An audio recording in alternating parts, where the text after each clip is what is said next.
welcome to today's edition of the Daily Summation from Kurt's Religion and Politics. I'm your host, I'm Kurt. It is Saturday, the 10th of April, 2021 today. Welcome to everybody who's here on Rumble, on the podcast, on YouTube. Thanks for coming aboard along today. That's regardless whether it's any of those three or somewhere else. Today's subject in terms of the video is going to be who's paying, and I guess we're going to try and jump right in. I just want to kind of bring some things to light that I think a bunch of people might be missing. When you talk about public school, okay, and you talk about the fact that the teachers in public school are not making enough money, or other people working in the school, regardless who it happens to be, and you talk about the idea that they're not making enough money, you realize who pays the bills at that school, at that public school, right? Is that a mystery to you? Do you not realize that that's being paid through various kinds of things, monies collected by the government?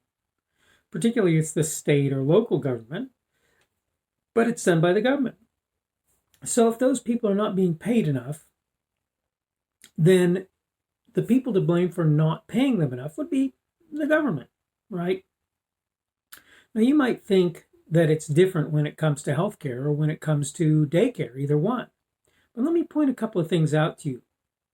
You realize that when you go to a doctor, if you are a Medicare patient and you try to get a particular procedure done, all wrangling for price is done between the government and the healthcare provider. And that's really not even a fair statement. What actually happens is the government issues an edict from on high that says, this is what I will pay you for what you will do for this individual. That's what happens. Why isn't that healthcare provider being paid properly if they're not? Well, it's actually because if it's Medicare or Medicaid, it's because the government won't pay him enough. If it's private payer, supposedly, you and I both know, or maybe you don't, but I do, and I assume you do, that it's not private payer. Almost 90% of the time, if not that amount, if not more, in fact, its insurance company pays healthcare provider. Okay? That's what happens there. So the decision about how much they're going to get paid is in that case a transaction between a healthcare provider and an insurance company. And you're not really involved in that process either. What you pay to the insurance company really has comparatively little bearing on how much the insurance company is going to pay the healthcare provider. It has some, because they have to pay no more than they take in, and really they have to pay less than what they take in because they have to pay their employees and so forth and so on, right? There are any number of expenses that they have to make when they do what they do. Okay, let's talk about daycares. If a daycare is fully private and will not take vouchers and doesn't take any government programs, then it's probably pretty expensive and the workers there probably make pretty good pay. If the program takes vouchers, or does, say, for example, the USDA food program that they do with most daycares, there are limitations to what the daycare can charge, and part of that is based on what those vouchers are worth.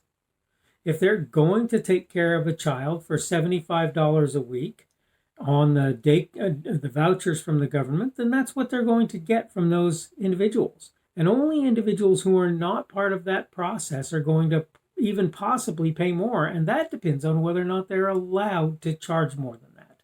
And remember that there are rules that tell the daycares you can have so many people working for each X number of people in the daycare. That is to say, you've got five children in the daycare. They're not students, they're children, regardless what the daycares tell you. You've got 5 children in the daycare. Those 5 children have to have one person present, or whatever it happens to be, right? So there are limitations on how many people you have to have employed in your daycare, and that changes how much you can pay in your daycare. So various things there are being tempered by the fact that the government is contributing to the idea of keeping up daycares. It's pretty simple, really. It's not particularly complicated. When you look at private business, what drives what private businesses will pay is what the market will bear. And I'm not talking about what the market will bear in terms of payment of the employees. I'm talking about what the market will bear in terms of how much they will pay for whatever product or service that company is providing. They have to look at what they're paying for mortgage or lease or rent or whatever. They have to look at what they're paying for electricity. They have to look at what they're paying for water. They have to look at what they're paying for cleaning services if they're doing that. They have to look at what they're paying for employees. And they have to make all of that fit within the framework of what they expect to make. What people make for work is based on what people are willing to pay. In some cases, when I say it's based on what people are willing to pay, it's based on what the government can collect without people basically revolting over the fact that their taxes are insanely high. Okay?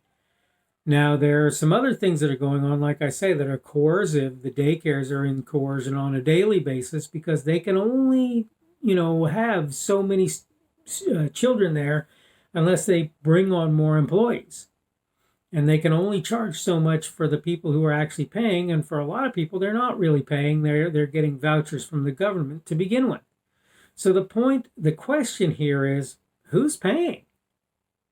Why are you blaming me for what public school employees can make when I'm not paying for that except through taxes? I don't directly decide how much those people make. Why are you blaming me for what Target will pay their checkers or stalkers when Target is paying what they feel like they can? And by the way, most people would say they're more than generous. They're not minimum wage, I promise you that. The local Target has a sign out front that says hiring for $15 an hour for starting wage. Starting wage, do you understand? And that can't help but hurt other people. It doesn't matter whether the government foists the prices up, whether, how that works. In the long run, what's going to happen is everybody's going to pay for a higher minimum wage because people who were above the minimum wage at $15 an hour now are not. But in all of this, the important thing for you to consider is, why are you asking me? Why are you telling me that these people aren't making enough money when it's the government that's deciding what they're getting paid, or it's the business for whom they work who's deciding what they get paid? And yeah, it's true. I'm a part of that process because I vote with my pocket, with my wallet, right? When you tell me you're going to pay $10 more, for a gallon of milk, or you're going to pay $10 for a gallon of milk rather than the $2 or $3 that you're paying right now, hey, guess what? You're expecting me to move on if there's anybody else who will sell it to me for less, unless I see that they're doing something that I disagree with as well. And we could get into that, but we're not going to do so because that's not what this video is for. This video is talking about who's paying those workers. Who's paying them? If I'm a business and I pay workers, I pay what I can afford. I try to pay what I can afford. I try to pay them well.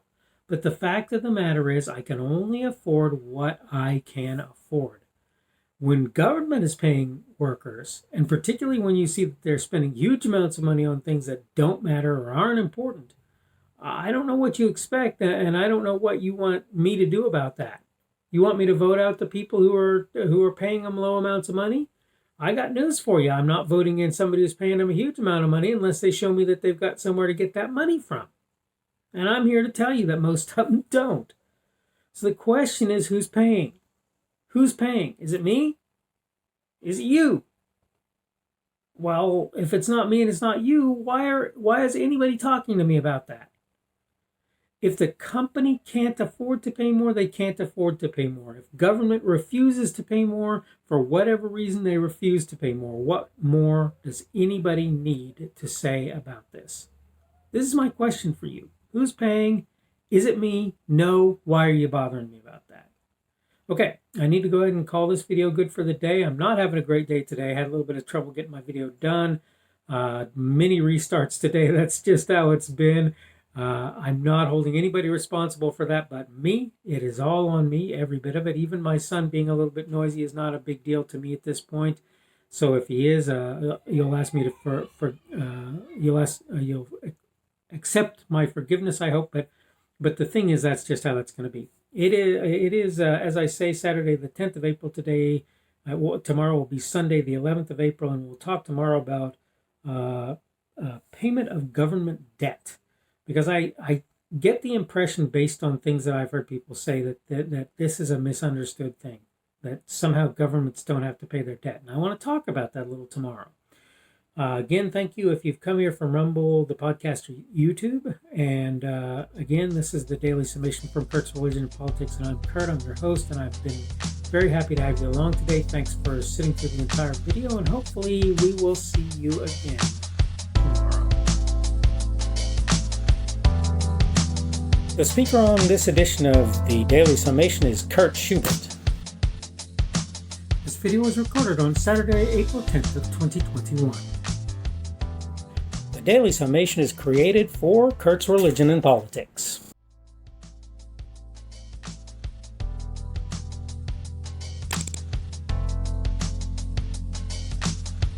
Thanks for watching this edition of the Daily Summation from Kurt's Religion and Politics. I hope you found it entertaining or instructional, or maybe both.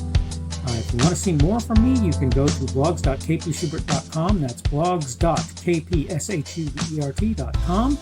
I am on Twitter, Parler, and Minds.com. My handle on each of those is @kpschubert. That's @kpschubert. I have a Rumble and a YouTube channel. They are the Kurt's Religion and Politics channels on Rumble and YouTube. I have a Facebook page. The Facebook page is Kurt's Religion and Politics as well. I am on Patreon. If you want to support me, that's one of the better places you can do that. And you will find me at Kurt's Religion and Politics on Patreon. I have a podcast. The podcast is podcasts with an S, .kpschubert.com. That's podcasts.kpschubert.com. I think you should be able to find me with relative ease on Apple Podcasts, Google Podcasts, and Spotify as well. The best way I find to do that is to look for Kurt's Religion and Politics.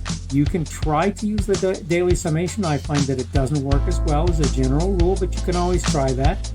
I'm glad to have you aboard today, and hopefully we will see you again tomorrow.